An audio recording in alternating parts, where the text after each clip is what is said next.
बहुत बहुत धन्यवाद एसजीपीसी जथेदार धामी साहब, जो आपने ये कदम उठाया है। कदम आपने सबको पता है उठाया होगा, बहुत सोच समझ के उठाया होगा। ये हम नहीं कहेंगे कि भाई हमारे वीडियो के बाद ये कदम उठाया है, बिल्कुल नहीं कहेंगे। कल आपको पता होगा, एक वीडियो बना के आप लोगों को बताया था कि भाई जो सिखों के सर्वोच्च 5 तख्तों में से एक है हजूर साहिब तख्त।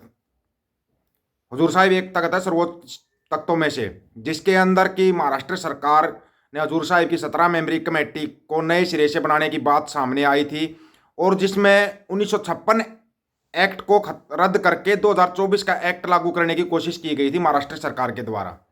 जो आज धामी साहब ने कदम उठाया है वो बिल्कुल काबिल तारीफ है। जो काम अच्छा करेगा वो अपनी कौम के लिए, अपने राज्य के लिए, अपने सूबे के लिए जो भी अच्छा काम करेगा उसकी तारीफ होनी चाहिए। धामी साहब, यहाँ पर एक दो बात और है, अगर आप तक ये बात पहुंची है तो शायद वो भी पहुंच जाए, वो भी पहुंच जाएगी। उम्मीद करते हैं हम इस बात की कि आप तक वो भी पहुंचेगा, क्योंकि ये तो हमने देख लिया कि आप तक हर एक वीडियो पहुंचता है। कोई भी वीडियो बनाता हो, वीडियो आप तक पहुंचता है। उम्मीद करते हैं ये वीडियो भी आप तक पहुंचेगा। जथेदार साहब, आप हर देखो, जो एसजीपीसी होती है सिरमौर संस्था है सिखों की, बिल्कुल है, सभी मानते हैं। सिर्फ सिखों की नहीं, सभी मानते हैं उसको। हिंदू भी मानते, मुसलमान भी मानते हैं। सर्वोच्च संस्था है वो। और एसजीपीसी जो फैसला लेती है ना, वो संगत उसमें बिल्कुल शामिल होती है। अगर एसजीपीसी ठोस कदम उठाए ना, तो सरकारों की हिम्मत नहीं है कि कुछ अलग से लागू कर दे। जथेदार साहब, आपसे एक दो रिक्वेस्ट और है, अगर आप उसको मानते हो तो हमारे को बड़ा अच्छा लगेगा। पूरी कौम का आपके ऊपर मान होगा कि जथेदार साहब ने यह कदम भी उठाया। जथेदार साहब ने फैसला लिया है, जो हजूर साहिब के अंदर जो महाराष्ट्र सरकार ने फैसला लिया है कि एक्ट 1956 को रद्द करके एक्ट 2024 लागू करेंगे, उसके लिए जथेदार साहब ने बोला है अगर सरकार ने यह सोचा भी तो यहां से मार्च निकलेगा और महाराष्ट्र तक जाएगा। पंजाब से अकाल तख्त साहिब से लेके मार्च निकलेगा, दरबार साहिब से मार्च निकलेगा और वहां तक जाएगा। और सरकार को यह चेतावनी है कि ऐसी गलती ना करे। बिल्कुल जथेदार साहब, आप मार्च अगर वहां तक महाराष्ट्र तक लेकर जा रहे हो, 1 मार्च की आप यहां पर भी अपील कर सकते हो। पंजाब सरकार को आप बोल सकते हो। आपका थोड़ा सा बोलना मतलब कौम जग जाएगी। लखा सदाना पर झूठे केस लगाए सबको पता, बाना सिद्धू पर झूठे केस लगाए सबको पता है, अमृतपाल सिंह खालसा उस पर झूठे केस लगा रखे हैं, आपको भी पता है, सबको पता है। सबको पता है इस बात का, किसी छुपी हुई बातें नहीं है। ये झूठे केस लगाए जा रहे हैं। अभी बाना सिद्धू पे केस लगाए हैं, उनके पिताजी पे केस लगाए हैं, लेकिन उनकी बहनों के ऊपर केस लगाए हैं। जथेदार साहब, थोड़ा सा और जगिए, थोड़ा सा और जगिए जथेदार साहब। और एक आप है ना, एक बार अगर आदेश दे दोगे ना, एक बार आदेश दे दोगे आप, पूरी सिख कौम आपके साथ खड़ी होगी। आप पंजाब सरकार को बोलिए, पंजाब के जो डीजीपी हैं गौरव यादव, उनको बोलिए कि जो उन बहनों के ऊपर, उन बेटियों के ऊपर जो केस लगाए गए हैं ना, उनको हाथों हाथ रद्द करे, हाथों हाथ रद्द करे। जथेदार साहब, आप एक बार ये घोषणा और कर दो, अगर नहीं रद्द किया गया तो पूरे पंजाब को बंद कर दिया जाएगा। और पहले ना इनसे ही पूछा जाएगा कि बार बार झूठे मामले क्यों दर्ज कर रहे हैं कौम के ऊपर।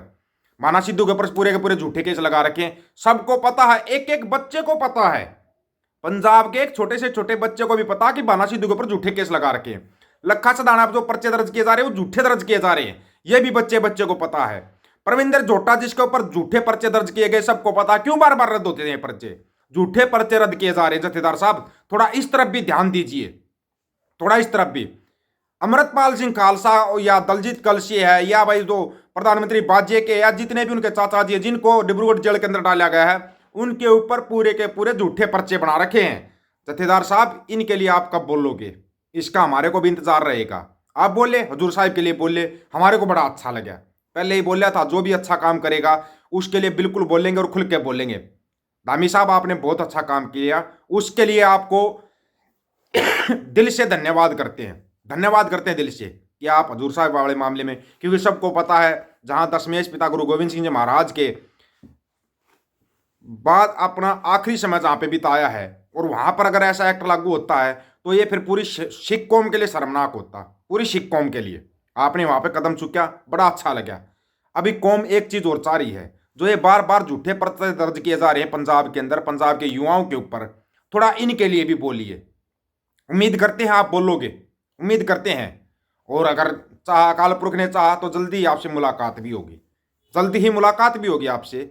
लेकिन उससे पहले हम चाह रहे हैं, देखिए आप एक सिरमौर संस्था के उच्च पद के ऊपर बैठे हुए हो, उच्च पद के ऊपर कोई सरकार, कोई मतलब शासन प्रशासन आपके ऊपर कोई दबाव नहीं बना सकता। अगर आप सही तरीके से काम करो तो। एक जत्थेदार वो भी थे जिन्होंने महाराजा रणजीत सिंह तक को कोड़े मारने का हुक्म दे दिया था, वो भी जत्थेदार ही थे। जत्थेदार साहब थोड़ा सा जगिए। वो जत्थेदार थे और महाराजा रणजीत सिंह को एक्सेप्ट करना पड़ा था। जब महाराज जत्थेदार साहब ने आदेश दिया था कि भाई महाराजा को कोड़े लगाए जाएंगे, महाराजा रणजीत सिंह ने मना नहीं किया था, क्योंकि उनको पता है अकाल तख्त साहिब या एसजीपीसी उसकी पावर क्या है, सबको पता है इस बात का। तो जत्थेदार साहब आपसे ये रिक्वेस्ट है, सिर्फ ये रिक्वेस्ट हमारी तो नहीं होगी, आप लोग कमेंट करके बता देना, अपनी राय रख देना, शायद ये रिक्वेस्ट सभी की है, सभी की है। जत्थेदार साहब थोड़ा सा और जगिए, थोड़ा और जगिए। ये जो कौम के बच्चों के साथ हो रहा है, जो नशे के अंदर डुबाया जा रहा है बच्चों को, इसके लिए भी जगिए। आप खालसा वहीर निकालिए, घोषणा कर दीजिए आप कि खालसा वहीर निकलेगी, बच्चों का नशा छुड़वाया जाएगा, गुरु के नजदीक लगाया जाएगा। अगर एसजीपीसी आज चाहे ना, आज चाहे सरकार, किसी सरकार की जरूरत नहीं है एसजीपीसी को, पंजाब के बच्चे बच्चे का भला हो सकता है। हो सकता है ये हमारी सोच हो, या हो सकता है आप लोगों को भी इस बात का बारे में पता हो। एसजीपीसी अगर चाहे, बोलते हैं उच्च शिक्षा चाहिए, उच्च शिक्षा नहीं, शिक्षा कौन सी मिल रही है, वो कौन सी शिक्षा होनी चाहिए। महाराजा रणजीत सिंह के समय पर जो शिक्षा का सत्र था ना, विदेश से लोग पढ़ने के लिए आते थे। जत्थेदार साहब वही सत्र दोबारा लागू हो सकता है, लागू हो सकता है दोबारा, अगर एसजीपीसी चाहे तो। एसजीपीसी को ना हर उससे बाहर निकलना पड़ेगा। चाहे आरोप लगते हैं भाई बादलों के अंडर में है, ये भी सबको पता है बादलों के अंडर में है, या किसी सरकारों के अंडर में है, हर चीज को साइड लाइन कर दीजिए, हर चीज को साइड लाइन करो।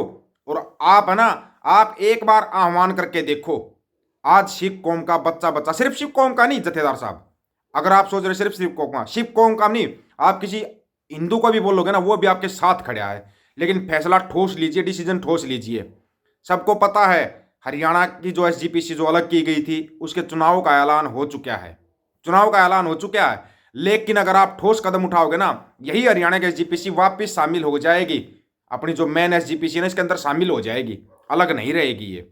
एक बार आप ठोस कदम उठाइए तो सही, ठोस कदम उठाना पड़ेगा। लेकिन आपको ये नहीं कि भाई किसी के दबाव में उसको ये लगा दिया, उसको ये लगा दिया, इन चीजों से बाहर निकलो। आप जत्थेदार हो, जैसे पहले हरप्रीत साहब थे ना जत्थेदार, उन्होंने बड़े ठोस कदम उठाए थे, सबको पता, उनको बदली कर दिया गया था। बदली करने दो, कितना बदली करेंगे ये।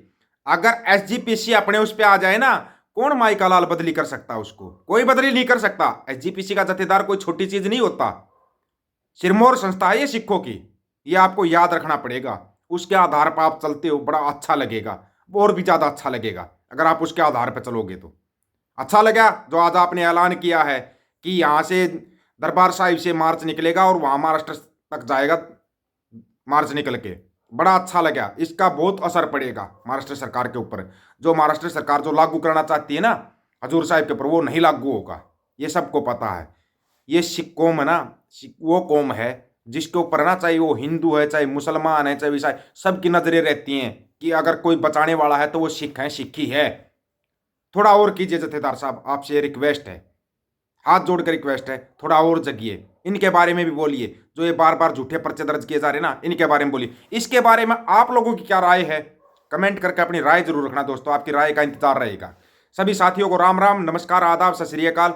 वीडियो को ज़्यादा से ज़्यादा शेयर, चैनल को सब्सक्राइब और बेल आइकन को दबाना दोस्तों। ऑफिशियल दीपक फौजी यूट्यूब चैनल, बात हक और सच की करेंगे, हक सच की बात हम करेंगे। वीडियो को ज़्यादा से ज़्यादा शेयर करने की जिम्मेवारी आप लोगों की है। गज के आखो, वाहेगुरु जी का खालसा, वाहेगुरु जी की फतेह।